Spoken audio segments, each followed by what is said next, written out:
स्वयंपाकात स्वादाची जान, डीएम मसाले तुमच्या घराची शान. छत्रपती शासन महिला गृह उद्योग कबनूर इचलकरंजी घेऊन येत आहेत अस्सल परंपरेची मराठमोळी चव म्हणजेच डीएम मसाले. मटन मसाला, चिकन मसाला, धणे पावडर, गरम मसाला, बिर्याणी मसाला, तिखट चवदार मसाले आणि चटणी म्हणजेच डीएम मसाले. तर आजच आपल्या जेवणाची रंगत वाढवण्यासाठी केमिकल विरहित डीएम मसाले, गृहिणींच्या मनातले मसाले आणि चटणी अवश्य वापरा. डीएम मसाले महिला बचत गटाद्वारे करणारे स्वच्छ माफक दरामध्ये म्हणजेच डीएम मसाले.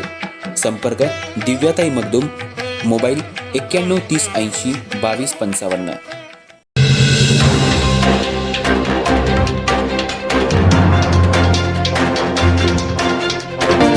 इचलकरंजी शहरामध्ये एका अकॅडमीमध्ये ॲडमिशन मिळवण्यासाठी विद्यार्थ्यांना वेगवेगळ्या जाहिरातीच्या माध्यमातून भुरळ घातली जाते. एखाद्या विद्यार्थ्याला 90% मार्क पडले असतील तर जाहिरातीमध्ये त्या विद्यार्थ्याचे मार्क वाढवून 99.88% दाखवून त्याची जाहिरात करून आपल्याकडे विद्यार्थी कसे ॲडमिशन घेतील याकडे अकॅडमीमध्ये चढाओढ लागली आहे. अशा बोगस जाहिरात करणाऱ्या अकॅडमीवर वेळेवर कारवाई व्हावी अशी मागणी पालक वर्गातून होऊ लागली आहे. इचलकरंजी शहरात अकॅडमी क्लासेस मोठ्या प्रमाणात आहेत.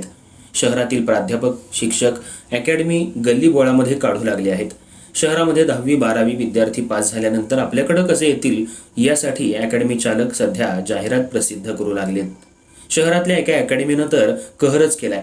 2022 साली 10वी 12वी मध्ये पास झालेल्या विद्यार्थ्यांचे मार्क 90% पडले असताना सुद्धा त्यांना 99.88 तर काही जणांना 98.67% असे मार्क दाखवून जाहिरात केली जाते. आपल्या अकॅडमीमध्ये 100% निकाल लागतो असा भास करून दिला जातोय. या अनुषंगानं शहर परिसरामध्ये जाहिरातबाजी मोठ्या प्रमाणावर केली जाते. पण खरोखर वास्तविक विद्यार्थ्यांना मार्क कमी असताना सुद्धा जाहिरातीसाठी त्यांचे मार्क का वाढवले जातात?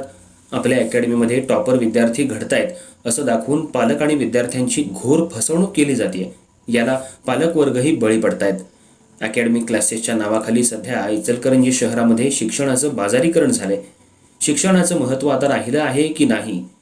खोट्या जाहिराती करणाऱ्या अकॅडमींवर शिक्षण विभाग कारवाई करणार का? वास्तविक पाहिलं तर 10वी 12वी मध्ये विद्यार्थ्यांना 80 ते 90% मार्क त्या अकॅडमीमध्ये पडले आहेत. पण ॲडमिशन वाढवण्यासाठी मार्क वाढवले जात आहेत. वास्तविक बघितलं तर बोर्डाच्या निकालामध्ये निकाल एक आणि जाहिरातीमध्ये दाखवण्यात येणारा निकाल दुसरा. त्यामुळं अशा अकॅडमीला चांगला चाप लावण्याची गरज सध्या निर्माण झाली आहे. अकॅडमीमध्ये चुरस लागल्यामुळं आणि ॲडमिशन आपल्याकडेच व्हावं यासाठी वेगवेगळे जाहिरातीचे फंडे वापरले जात आहेत. शहरात गल्ली बोळामध्ये आता अकॅडमी क्लासेस सुरू झालेत. यांच्याकडं कोणता परवाना नाही, शिक्षण विभागाकडं कोणती मागणी नाही, पण अकॅडमीच्या नावाखाली विद्यार्थ्यांना फसवण्याचा गोरखधंदाच या अकॅडमी चालकांनी सुरू केलाय. एखादा हुशार विद्यार्थी टॉपर आला असला तरी त्याला मार्क वाढवून त्याचे जाहिरातीवर फोटो लावले जातात. त्यामुळं इतर विद्यार्थी आकर्षित होतात. पण एखाद्या विद्यार्थी मार्क कमी असतील तर त्या विद्यार्थ्याला असं आपण बनू शकतो या आत्मविश्वासामध्ये तो अभ्यास करतो. पण वास्तविक पाहिलं तर विद्यार्थी अभ्यास करत असताना अकॅडमीच्या नादाला लागून स्वतःचं नुकसान मात्र करून घेत आहेत. शिक्षक हे गुरुस्थानी असतात, पण शिक्षकांकडूनच आता सध्या शिक्षणाचं बाजारीकरण सुरू झालंय. एक बिझनेस म्हणून अकॅडमी चालक आता पाहतायत. अकॅडमीमध्ये ॲडमिशन घेत असताना लाखो रुपयांची फी घेतली जाते. पालक लाखो रुपयांचं कर्ज काढून आपला मुलगा हुशार व्हावा यासाठी अकॅडमीमध्ये ॲडमिशन घेऊन त्याचं शिक्षण पूर्ण करतायत. पण अकॅडमीमध्ये सध्या बाजारीकरण होत असल्यामुळं, खोट्या जाहिराती देत असल्यामुळं विद्यार्थ्यांचं शिक्षणामध्ये कसं काय लक्ष लागणार?